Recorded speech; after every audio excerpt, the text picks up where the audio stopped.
Hello students, आज हम आपकी बुक कृतिका उसका चैप्टर रीढ़ की हड्डी ये करेंगे। और इस लेसन का मैंने सार और 3 क्वेश्चन मैंने अपनी प्रीवियस वीडियो में आपको करवा दिए थे। तो आज हम उससे आगे क्वेश्चन करते हैं। रीढ़ की हड्डी ये एक एकांकी है और इसके लेखक जगदीश चंद्र माथुर हैं।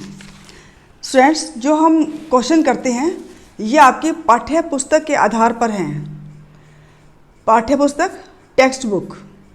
तो हम 4th क्वेश्चन करते हैं। गोपाल प्रसाद विवाह को बिजनेस मानते हैं और रामस्वरूप अपनी बेटी की उच्च शिक्षा छिपाते हैं। क्या आप मानते हैं कि दोनों ही समान रूप से अपराधी हैं? अपने विचार प्रकट करने हैं। बिजनेस की बात करते हैं कि कोई दहेज है, ये जैसे आपने लेसन पढ़ा होगा तो गोपाल प्रसाद ये बात कहता है कि चलो बिजनेस की बात करते हैं। तो उस पर यह क्वेश्चन है। उत्तर है, आधुनिक विचार रखने वाले तथा शिक्षा के प्रति स्वस्थ दृष्टिकोण रखने वाले रामस्वरूप ने अपनी बेटी को उच्च शिक्षा दिलवाई और उच्च शिक्षा प्राप्त उनकी बेटी का विवाह आसानी से हो जाएगा, उन्होंने ये सोचा। लेकिन बाद में उनको ये अपनी सोच बदलनी पड़ती है क्योंकि घर में रिश्ता एक अच्छा आ रहा है, लेकिन वो रिश्ते वाले चाहते हैं कि लड़की जो है ज़्यादा पढ़ी लिखी ना हो, वो मैट्रिक हो, तो इसलिए ये झूठ बोलते हैं। उधर गोपाल प्रसाद वकील होकर भी रूढ़िवादी विचारों वाले व्यक्ति है। उनका मानना है कि उच्च शिक्षा सिर्फ लड़कों को ही देनी चाहिए, लड़कियों को नहीं। उच्च शिक्षा प्राप्त लड़की घर के लिए अच्छी नहीं होती, उनके ये ऐसे विचार हैं। इसलिए रामस्वरूप गोपाल प्रसाद की अपेक्षाकृत कम अपराधी हैं क्योंकि परिस्थितियों में कोई सर्कमस्टांसेस ऐसे हो जाते हैं कि उनको ऐसे करना पड़ता है कि अपनी बेटी का सोचते अच्छा रिश्ता मिल गया तो थोड़ा सा झूठ बोल देते हैं। बाद में जब शादी हो जाएगी, आखिर में शादी होने के बाद तो मालूम चलेगा ही, लेकिन ये सोचते हैं कि चलो बाद में पता चल जाएगा तो चल जाए, देखी जाएगी, जो होगा सो होगा, लेकिन झूठ बोलते हैं। जबकि झूठ बोलना भी एक अपराध है। क्यों? अगर कोई व्यक्ति किसी कारणवश मजबूरी से चोरी करता है तो क्या वो चोर नहीं कहलाएगा? वो तो चोर कहलाएगा ना। तो क्या वो अपराधी नहीं होगा? अपराधी होगा निश्चित रूप से। इसलिए हमारी नज़र में गोपाल प्रसाद और रामस्वरूप दोनों ही अपराधी हैं, चाहे कम अपराध हो चाहे ज़्यादा हो, लेकिन दोनों अपराधी हैं। हमारा 5th क्वेश्चन है, ये भी एक लाइन आई हुई है। आपके लाडले बेटे की रीढ़ की हड्डी है भी या नहीं? उमा ने यह बात कही थी। उमा के इस कथन के माध्यम से शंकर की किन कमियों की ओर संकेत करना चाहती है कि उमा जो है इस कथन से ऐसी कौन कौन सी कमियां हैं उस लड़के में जिसका नाम शंकर है, वो उजागर होते हैं।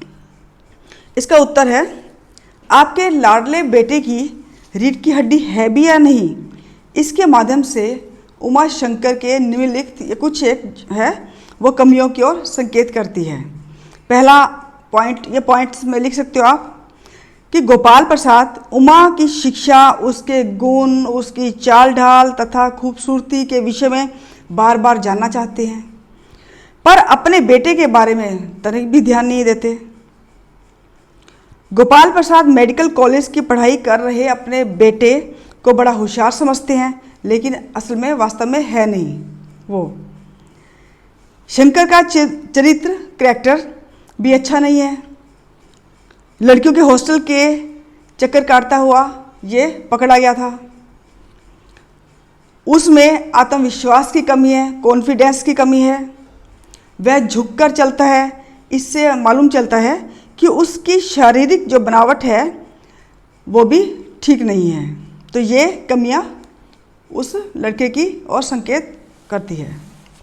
हमारा 6th क्वेश्चन है, शंकर जैसे लड़के या उमा जैसी लड़की समाज को कैसे व्यक्तित्व की ज़रूरत है, कि हमारे इस सोसाइटी को, समाज को ये शंकर जैसे लड़के की ज़रूरत है या उमा जैसी लड़की, ये बताना है कि क्यों। अगर है उमा अगर की ज़रूरत है तो क्यों, अगर शंकर जैसे लड़के की ज़रूरत है तो क्यों।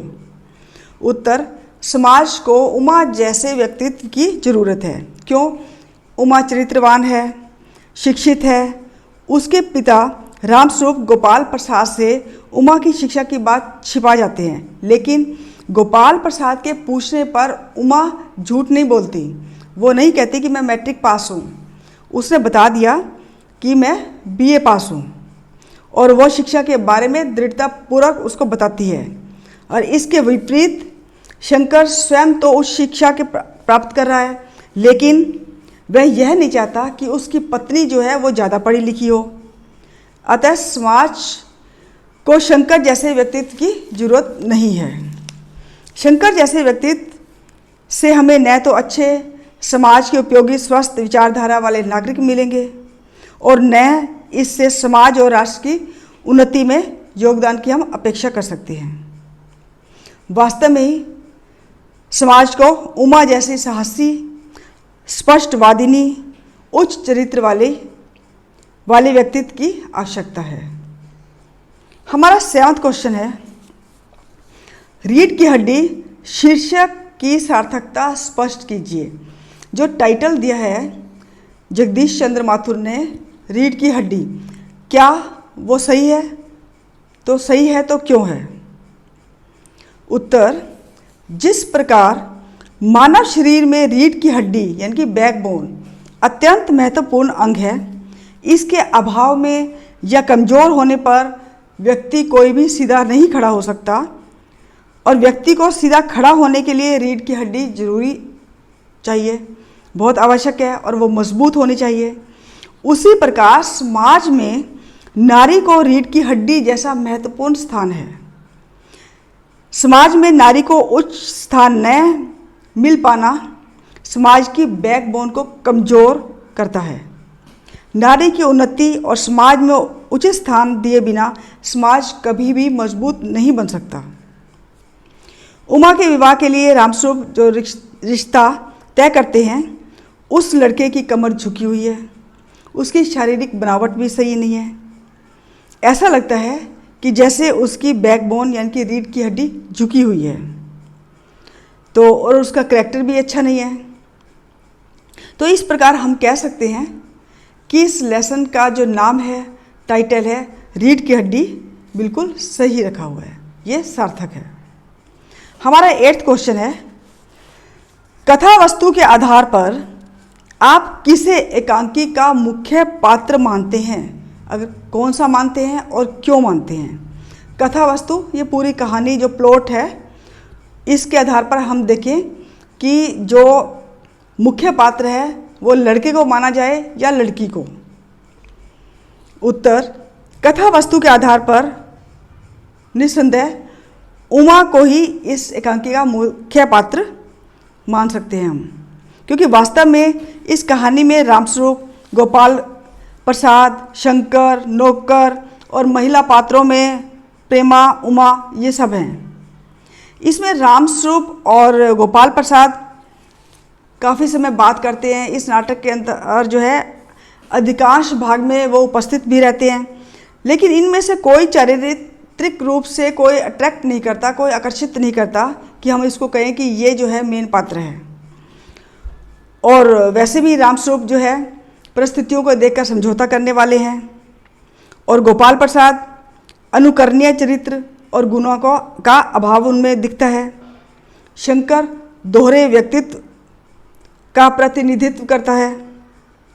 तो ऐसे में समाज का आदर्श व्यक्ति बनने के ये योग्य नहीं है। कौन? शंकर।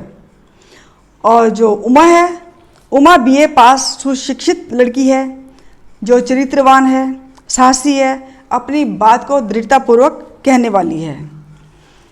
वह अपनी तथा समाज में नारियों की सम्मानजनक स्थिति के लिए चिंतित भी दिखाई देती है।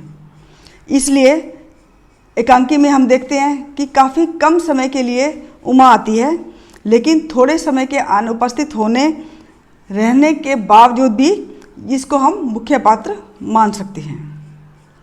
हमारा 9th क्वेश्चन है, एकांकी के आधार पर रामस्वरूप और गोपाल प्रसाद की चारित्रिक विशेषताएं बताइए। वैसे तो इस लेसन के अंदर से जो हमने क्वेश्चन किया है, इसके अंदर से इतनी सारी बातें पता चल गई है, आप खुद भी लिख सकते हो कि रामस्वरूप कैसे इंसान है और गोपाल प्रसाद कैसे हैं। फिर भी 2-4 लाइन मैं आपको बता देती हूँ और आप डिटेल में भी लिख सकते हो। रामस्वरूप है वो प्रमुख पुरुष पात्र हैं। वे आधुनिक विचारों को महत्व देने वाले और उच्च शिक्षा के समर्थक हैं। अपनी बेटी को BA पास करवाते हैं, लेकिन उसके विवाह के लिए वो चिंतित हैं, और जब विवाह के लिए लड़के वाले देखने आते हैं तो वो उनकी मनोवृत्ति देखकर इस बात को छिपाते भी हैं कि मैंने अपनी बेटी को BA तक पढ़ाया है। कहने का मतलब वो ऐसी परिस्थितियों में समझौता कर लेते हैं। और गोपाल प्रसाद ये पेशे से वकील हैं, लेकिन उच्च शिक्षा के लिए दोहरी राय रखते हैं कि बेटों को तो उच्च शिक्षा दी जाए, लेकिन बेटियों को ना दी जाए। वे शादी जैसे मामले को भी बिजनेस मानते हैं।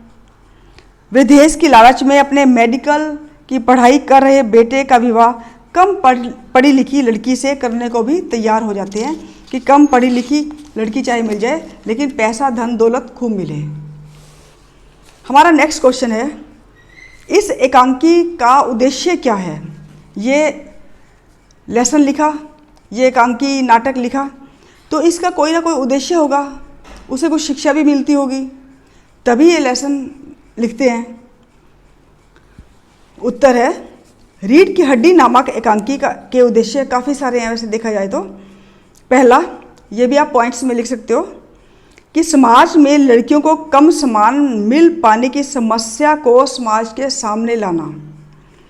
सेकंड, लड़कियों के विवाह में आने वाली समस्या को समाज के लोगों के सामने लाना।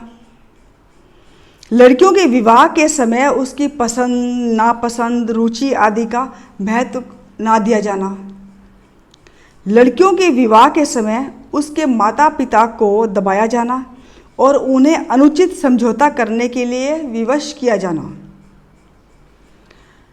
नेक्स्ट पॉइंट है, समाज में उन लोगों को बेनकाब करना जो शिक्षा के लिए दोहरी मानसिकता रखते हैं। उन लोगों की मानसिकता को भी उजागर करना जो लड़कियों को समाज में सम्मानजनक स्थान नहीं देना चाहते हैं। ये सारे पॉइंट हैं। इस उद्देश्य को ध्यान में रखते हुए जगदीश चंद्र माथुर ने ये एकांकी लिखी है। हमारा लास्ट क्वेश्चन 11th क्वेश्चन है कि समाज में महिलाओं को उचित गरिमा दिलाने हेतु आप कौन कौन से प्रयास कर सकते हैं। जो ये पढ़ रहा है या सुन रहा है, अपनी तरफ से भी हम ऐसे काम कर सकते हैं। तो ऐसे कौन से पॉइंट्स बनते हैं जो हम महिलाओं को उचित सम्मान दिला सकें, ये भी आप पॉइंट में लिख सकते हैं। हमें महिलाओं को हीन दृष्टि से नहीं देखना चाहिए, महिलाओं को उचित सम्मान देना चाहिए और ऐसा करने के लिए दूसरों को भी प्रोत्साहित करना चाहिए। स्त्री शिक्षा में हमें योगदान देना चाहिए। उनके मान सम्मान को ध्यान में रखकर अश्लील हरकतें ना करें और ऐसा करने वालों को हितोत्साहित करें, डिस्करेज करें। अपने समय की महान और विदुषी स्त्रियों का उदाहरण समाज में प्रस्तुत करना चाहिए। लड़के लड़कियों की तुलना करते हुए उन्हें कभी भी हीन नहीं समझना चाहिए। सबको बराबर का हक दिलवाना चाहिए। लड़कियों की पढ़ाई लिखाई खान पान पर भी ध्यान देना चाहिए, जिससे वे उच्च शिक्षा प्राप्त कर स्वस्थ हो सकें, कि उनका स्वास्थ्य भी जो है हेल्थ भी सही रहे, खान पान पर भी ध्यान दें और लड़कियों को पढ़ाई लिखाई भी करें ताकि वो उच्च स्थान प्राप्त कर सकें और समाज में अपना नाम रोशन कर सकें। उन्हें हर हर फील्ड में आगे बढ़ने के लिए प्रोत्साहित करना चाहिए। अनकरेज, प्रोत्साहित अनकरेज होते हैं और हितोत्साही डिस्करेज। तो ये पॉइंट्स हैं स्टूडेंट्स। इसके अलावा अगर और भी आपको कोई पॉइंट लगते हो तो वो भी आप लिख सकते हो। इस कृति का जो पाठ है, लेसन बुक है, उसके अंदर से आपके 6 मार्क्स के क्वेश्चन आएंगे। आपको 2 क्वेश्चन करने होंगे जो 3 मार्क्स के होंगे। तो मुझे आशा है ये आपको क्वेश्चन समझ में आ गए होंगे। Thank you and have a nice day.